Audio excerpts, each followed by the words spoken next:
I think we should just be a little kind to Hindi films. Good content will always do well. That's a given. We can't change that. One is not sitting eating popcorn and being like, yeah, jo bhi hona hai, hone do. Everybody cares. But you couldn't have chosen a tougher time to become a producer, right? I mean, this has been a really tough year for Bollywood.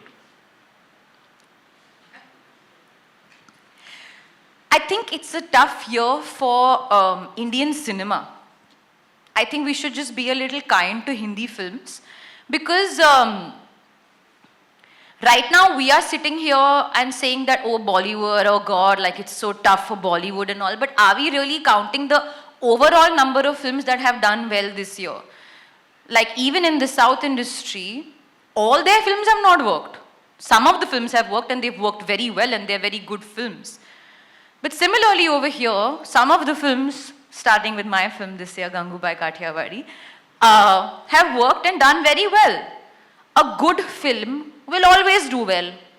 I think the lens right now is really hard on cinema in general because we're coming back post-pandemic. The theatres were shut for almost 2 years. So there's this sort of course, assessment, like what are the films that are going to work in the theatres? What are the films that are working in general? Good content will always do well. That's a given. We can't change that.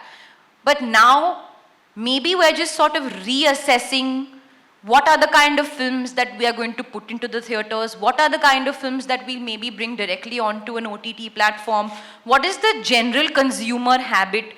We're just assessing that, understanding that, but it doesn't mean that Hindi cinema is over. That ain't happening. No, of course not. But is there enough introspection happening, you think? Of course. One is not sitting eating popcorn and being like, yeah, jo bhi hona hai, hone do. Everybody cares. And if you ask anybody who's making movies or who's in the movie business, we literally only talk about the movies. That's all we talk about. Our friends are in the movies, we have conversations, we are assessing content, we're talking about the other content, we're talking about each other's content, we're constantly learning, we're constantly grasping, we're constantly evolving. At the end of the day, it is a business, but it's also a creative business which genuinely takes over your life. You can't help it. It just takes over every conversation and every thinking moment. Like sometimes you have to try and switch off, which is very hard, but it doesn't happen because that's how in a creative industry your body gets involved in the filmmaking aspect of it.